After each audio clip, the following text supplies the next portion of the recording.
Timing is everything. Markets have gone up and down for as long as we can remember. And when you are saving for retirement, market corrections, while at times worrisome, may not be as consequential. Why? Because you have time on your side for the markets to recover before you will need to rely on your nest egg. However, when you are taking income from those retirement accounts, market corrections can have a significant impact on the long-term ability of those same assets to generate income for as long as you live. And if those market corrections take place early in retirement, the risk of outliving your savings can be magnified. We call this risk sequence of returns risk, or sequence risk. Once upon a time, there existed two siblings, Bill and Jill. Bill did well saving for retirement, and when he reached retirement age in 1996, he had accumulated $1 million in total retirement assets. Bill followed a broad market index fund and upon retirement withdrew only what he needed each year, around 4%. Jill is 3 years younger than her brother Bill, and she followed Bill's footsteps when it came to her investment strategies.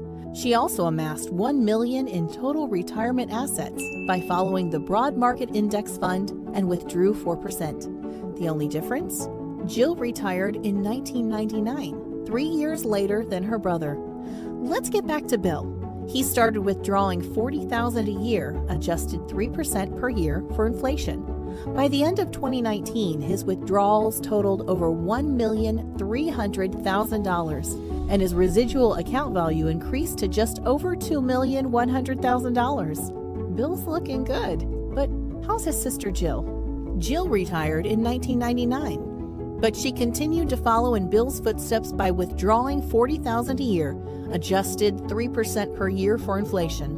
By the end of 2019, her total withdrawals totaled just over $1,100,000, but her total account value was just under $150,000. Jill has over $1,900,000 less than her brother Bill. What happened?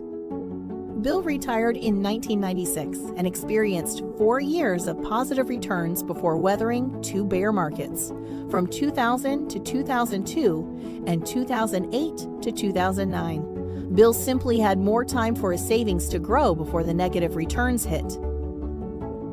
Jill, however, retired in 1999 and only had 1 year of positive returns before the first bear market. Jill fell victim to sequence risk.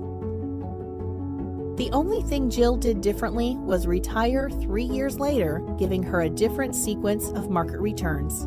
Sequence of return risk can significantly impact the ability of your retirement nest egg to provide income for as long as you live.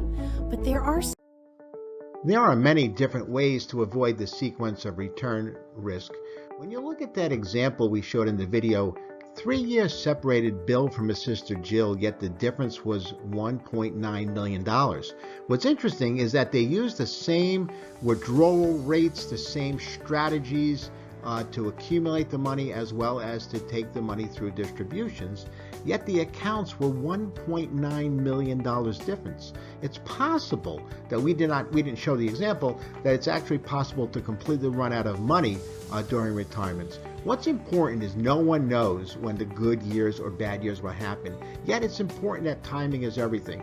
The sequence risk, remember, only applies when you're taking money out.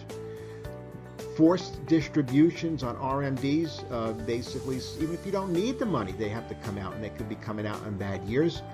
Solutions vary depending on where you are within that retirement red zone. That retirement red zone is the 10 years before and after retirement. What I want to do is, if you have any questions, to try to help you answer some of those concerns that you have, a simple email is all you need to do.